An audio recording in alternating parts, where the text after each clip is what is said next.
Hello everyone, welcome to my YouTube channel हरमा planet. आज हम डिस्कस करेंगे Poisson's distribution in a probability distribution in the subject biostatistic and research methodology. तो सबसे पहले देखेंगे history. It was developed by a French mathematician S D. Poisson, जिसके basis पे इनका ये डिस्ट्रीब्यूशन है उसका नाम रखा गया है Poisson's distribution. Poisson's distribution is also it is known as a discrete probability distribution. Mainly it is used in the quality control statistic to count the number of defective item। मतलब कोई भी production unit है तो production unit में defective item कितनी produce हो रही है, जैसे कि एक वीक में कितनी प्रोड्यूस हो रही है या फिर एक दिन में डिफेक्टिव आइटम कितनी मिली, उसके बेसिस पे यहाँ पे एक प्रेडिक्शन हो सकता है कि नेक्स्ट वीक में या फिर उसके बाद के मंथ में कितनी डिफेक्टिव आइटम्स है वो प्रोड्यूस हो सकती है। In insurance problem to count the number of casualties, insurance company अगर कोई है तो इंश्योरेंस कंपनी वालों नंबर ऑफ कैजुअलिटीज कितनी होगी ये फाइंड आउट करने के लिए पॉइजन डिस्ट्रीब्यूशन का यूज करते हैं। Then the number of patient arriving to consult a doctor in a given time period, जैसे कि कोई डॉक्टर है उनका कंसल्टेशन टाइम है 10 to 12, तो 10 to 12 के बीच में कितने पेशेंट है वो उनके पास विजिट करने के लिए आएंगे, और इसके बेसिस पे एक प्रेडिक्शन हो सकता है कि भाई नेक्स्ट वीक ये वीक में डेली इतने पेशेंट आए हैं तो नेक्स्ट वीक में कितने पेशेंट आ सकते हैं। So for such kind of probability we are using और we can use the Poisson distribution. Now some of the characteristic, यहाँ पे कुछ कैरेक्टरिस्टिक है पॉइजन डिस्ट्रीब्यूशन के लिए। पॉइजन डिस्ट्रीब्यूशन के लिए हमें ये ध्यान में रखना पड़ेगा the event they occur independently. यहाँ पे जो इवेंट बन रही है वो इंडिपेंडेंटली है, मतलब कोई दूसरी इवेंट के ऊपर डिपेंडेंट नहीं है। This means that the occurrence of a subsequent event is not at all influenced by the occurrence of an earlier event। मतलब पहली जो इवेंट बनी है उसके बेसिस पे दूसरी इवेंट नहीं बन रही है या फिर देर इज नो कोरिलेशन। देखिए यही चीज़ को समझने के लिए हम देखते हैं विजिट करने के लिए अगर कोई डॉक्टर के पास आ रहा है, डॉक्टर का कंसल्टेशन टाइम है 10 to 12, तो यहाँ पे कोई एक पेशेंट है वो अगर विजिट करने के लिए आ रहा है और उसके बाद में 5 दूसरे पेशेंट आ रहे हैं, तो इसका मतलब ये नहीं है कि सेकंड इवेंट जो प्रोड्यूस हो रही है that was dependent on the first event. मतलब पहला पेशेंट डॉक्टर को दिखाने के लिए आया है इसलिए दूसरे 5 पेशेंट है वो डॉक्टर को दिखाने के लिए आए हैं, देयर इज नो कोरिलेशन। मतलब ये यहाँ पे इंडिपेंडेंट है, जो भी इवेंट बन रही है वो इंडिपेंडेंटली एक्ट कर रही है। Theoretically there is no upper limit with the number of occurrence of an event during a specified time period. मतलब कोई एक कंसल्टेशन का टाइम यहाँ पे 10 से 12 दे दिया है तो यहाँ पे कोई अपर लिमिट हम सेट नहीं कर सकते कि भाई एक दिन में 10 पेशेंट ही आएंगे, दूसरे दिन में 15 से ज़्यादा नहीं आएंगे, ऐसा भी हम नहीं बोल सकते। So that means we can not set upper limit. Upper limit यहाँ पे हम कोई नहीं रख सकते, मैक्सिमम यहाँ पे पेशेंट विजिट करने के लिए आ सकते हैं।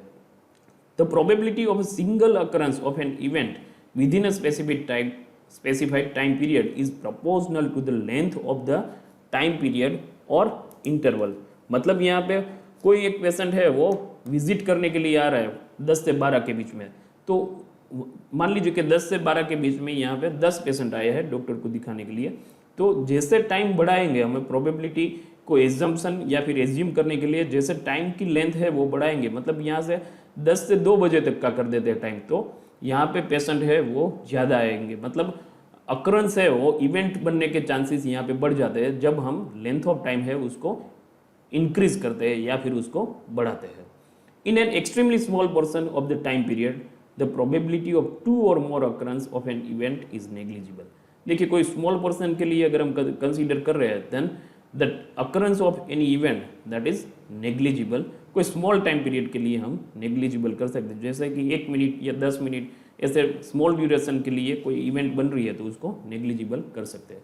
तो ये कैरेक्टरिस्टिक है पॉइजन डिस्ट्रीब्यूशन को समझने के लिए। Now we will see the formula for the Poisson distribution.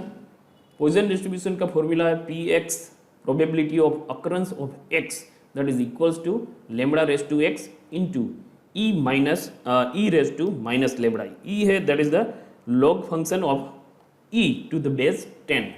तो यहाँ पे Px जो है that is the probability of x occurrence, then lambda raise to x, यहाँ पे दूसरी टर्मिनोलॉजी है लेम्बडा रेज टू x, जहाँ पे लेम्बडा है lambda that means the mean number of occurrence पर इंटरवल ऑफ टाइम। कोई एक स्पेसिफिक टाइम पीरियड में कितने इवेंट बन रहे हैं उसका मीन नंबर ऑफ अकरेंस है raise to the power x, raise to the x power, raise to that means lambda raise to x, then e raise to minus lambda, second terminology है e raise to minus lambda, जहाँ पे value आएगी e की value जो है that is 2.71828, that is logarithmic function है ये of e to the base 10, that's why the value that will be 2.71828 being the base of the natural logarithmic system, that is raised to the negative lambda power, यहाँ पे negative lambda power उसके ऊपर है।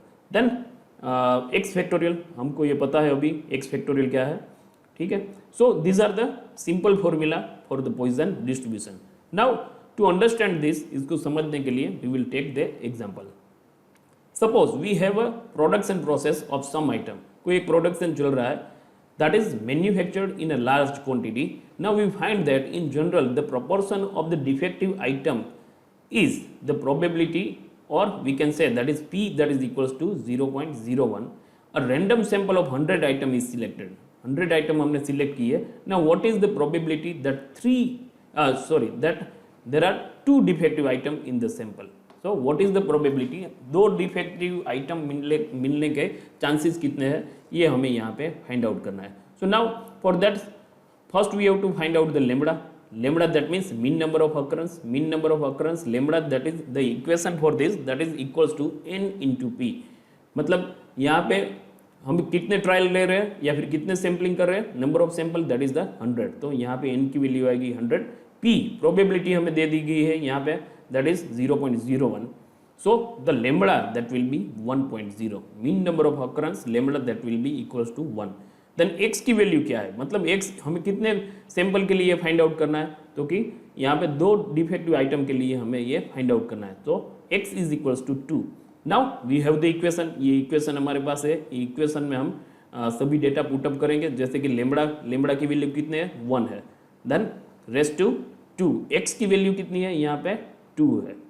Then again we have the 2 e की value यहाँ पे हम रख देंगे, then raise to minus lambda, lambda की वैल्यू अगेन कितनी है 1.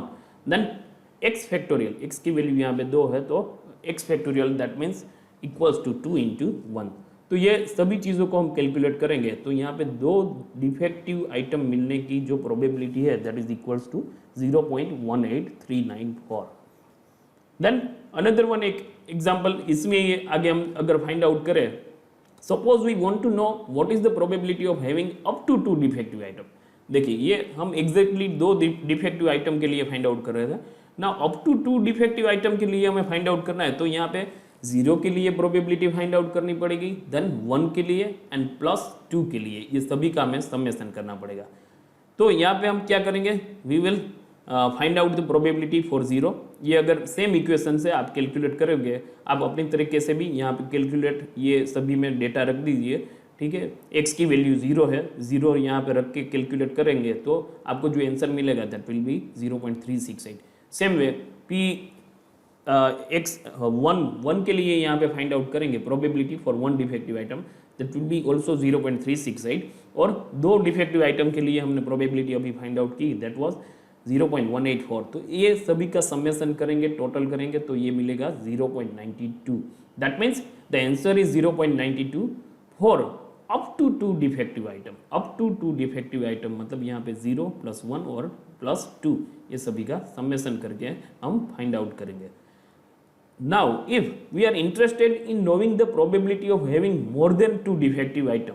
देखिए 100 हमारे पास सैंपल है, वो 100 का सैंपल है और यहाँ पे मोर देन 2 डिफेक्टिव आइटम हम फाइंड आउट कर रहे हैं. तो यहाँ पे क्या करना पड़ेगा, total probability, highest probability terminology that will B 1. मतलब यहाँ से 1 में से, 1 में से हम डिडक्ट करेंगे बाकी की सभी चीज़ें. मोर देन 2 हमें चाहिए, अप टू 2 के लिए हमें पता है, अप टू 2 के लिए क्या है 0.92. तो इसको जो टोटल प्रोबेबिलिटी की टर्मिनोलॉजी आएगी वो 1 आएगी. 1 में से हम इसको डिडक्ट करेंगे तो हमें यहाँ पे मोर देन 2 डिफेक्टिव आइटम्स के लिए है वो प्रोबेबिलिटी मिल जाएगी. Now we will take one more example about this Poisson distribution. Suppose the probability of dialing a wrong number is 0.05. Then what is the probability of dialing exactly 3 wrong number in 100 dial? Same equation है, data हमारे पास है, p का क्या number है तो कि यहाँ पे 0.05, n कितना है, टोटल नंबर, कितनी बार हम डायलिंग कर रहे हैं, कितनी बार इवेंट हो रही है, यहाँ पे 100 टाइम्स, तो n is equals to 100। x कितने रॉन्ग नंबर के लिए, 3 रॉन्ग नंबर के लिए हमें डेटा चाहिए, तो x हमारा यहाँ पे 3 आएगा। Then we will find out the lambda, lambda is equals to n into p, that means 100 into 0.05, that is equals to 5। तो ये इक्वेशन है, ये इक्वेशन में हमें सभी डेटा पुटअप करना है।